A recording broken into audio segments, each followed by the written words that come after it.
What's up, guys? We're back to reading another episode of r/Nuclear Revenge. So let's get in the stories, and I'll see you in a bit. I destroyed my family friend's business and credibility. This story is a very long one, so I'll put a TLDR at the bottom. Also, apologies for a lack of formatting. I'm on mobile. The background. A few years after I started university, a friend of my mother's, who we will call Cook, started what can be generously called a restaurant in a small town a couple hours outside of the city we lived in. It was really a glorified hot dog stand and a golf course. My mother had invested some money into this business, so she had a personal stake in ensuring its success. That meant that she would often enlist us, aka my brother and I, to wait her when she could not do it herself. And my brother hated this guy, though I don't blame him. Cook had no idea how to run a business, and he was completely uninterested in learning. He was also completely computer illiterate, and had me set up the Google account for his business. And in order to get us to work in his business, he would pick one of us up from our home, drive us 2 hours or so out of town, and we were basically stuck there until we were driven back due to the fact that neither of us had a driver's license. And since my brother had problems with this guy, legit concerns that were brushed off as him having a bad attitude, I was the one who, more often than not, had to spend 2 to 10 days at a time there, stuck in a barely livable house until I was laid back home. My mother was no better. She would often tell us that we would be working 2 days in the middle of a week, making job hunting a very difficult thing for my brother and I. Furthermore, she would treat us not as employees, but as her children. Thus, any mistake was clearly our fault, and not because neither of them could A. train staff, B. use a computer at all, C. manage a business at all, D. utilize my brother and I in the most effective way, considering my brother had already graduated university and I was working towards a double major in business.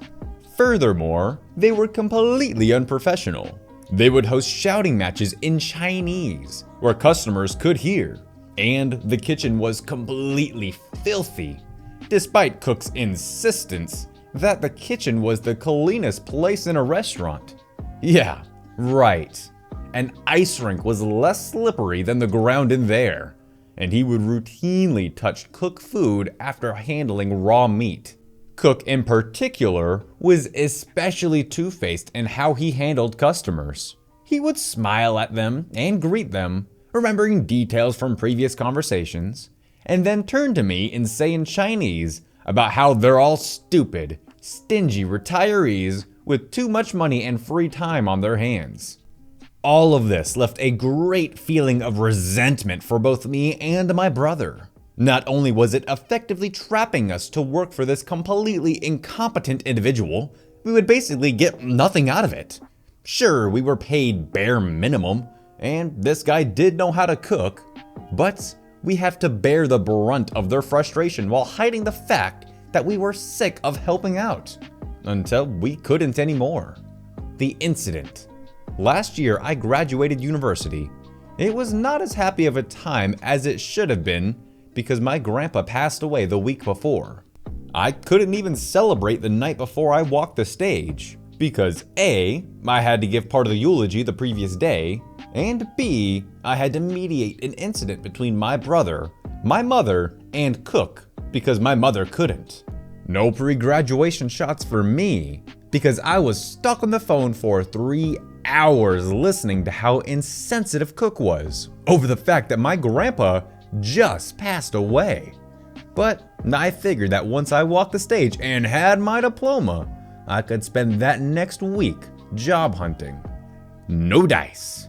Immediately after I graduated, on the Monday afterwards, my mother told me that I had to work 10 days in the Hellstraunt.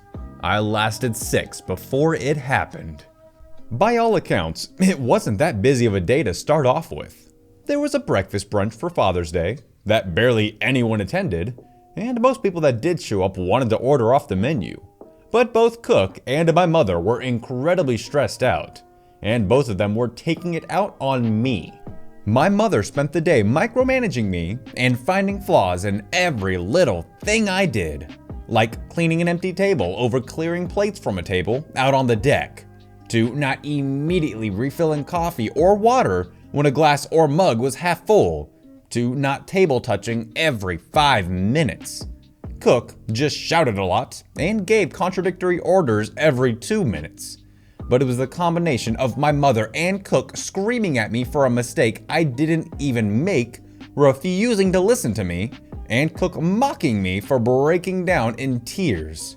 I remember him saying, "You're 25, you should know better than to cry over a stupid mistake," made me realize that not only could I not handle it anymore, but I wanted to burn the place to the ground.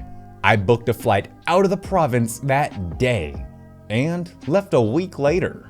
I didn't even tell my mom when or why I left. The revenge. Remember how I said that not only were they completely unprofessional, but were also completely computer illiterate? See, despite the fact that I was no longer in the province, I still had all the login information for the business. Furthermore, because I knew all the laws that he blatantly refused to learn, I knew all the violations that he had committed in the business. For the first part of my revenge, I signed out of his computer from the Google login. I didn't think it was really necessary since he never used that computer in the first place for anything other than porn, but I wanted to make sure that he and my mother wouldn't be able to stop me. Before I left the province, I claimed the business in review sites using the email and the business phone number. Then I blasted every single review, positive or negative, with all of the crap he used to say about customers. Any negative review was immediately mocked. Any positive review was left with a note of saying, "Thank you, you cheap bee." Any questions were met with hostility and basically boiled down to, "I'm right, you're wrong." I also make mentions about how he didn't wash his hands in the kitchen, and the stuff that they were yelling in Chinese are insults about uppity customers. Given that it was a tourist-based town, I'm fairly certain that deep dip of sales that my brother mentioned later on was because of all those. And no one suspected a thing, because my mother and Cook didn't know how to work the internets, and my brother didn't care enough to look up the business. Next, I meticulously documented all of the complaints that I had between my brother and myself, as well as the ones from the few people Cook had hired but never kept because he could not train them.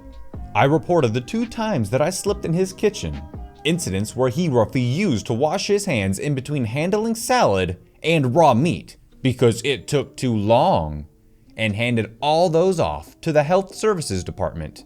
I also anonymously informed the Tax Revenue Agency that he was severely underreporting income, as employees were instructed only to write down the credit-debit receipts to report in sales. The third part of my revenge wasn't really my part, to be honest. Rather, it was because of his own incompetence. As I had said before, he was completely computer illiterate. I didn't even have to lock out the person he hired to do accounting because he didn't bother reporting his expenses, except hand them a garbage bag full of receipts. To be honest, I felt kind of sorry for them, but because their hands were tied, they couldn't dispute any of the claims that I made. What I did do, however, was text them all the things that my mother and Cook said about them so that they wouldn't bother trying to defend his ass. They quit a month before crap hit the fan, meaning that Cook was left holding the bag. So naturally, given that the business wasn't making near as much money to make rent, let alone pay off all this fine that he was slapped down with, the government repossessed everything. From everything in the dinky little house that he was renting for business purposes, to every single fork and knife he bought. Because of all the health code violations, he couldn't find a job as a cook again, which was his only job for about 30 years. And because of the tax revenue agency knew how bad he was with managing businesses, they naturally denied him when he requested a permit to open up a growing operation. As far as I know, he's no longer in contact with my family. But his brother-in-law, who is my mom's hairstylist, mentioned that he had to move somewhere else to get away from all the bad reputation. My mother mostly got off scot-free because all the business permits and licenses were under his name. But she lost quite a lot of money, and last I heard my family had to move into a smaller house. And no one knew that I was the one who was doing it.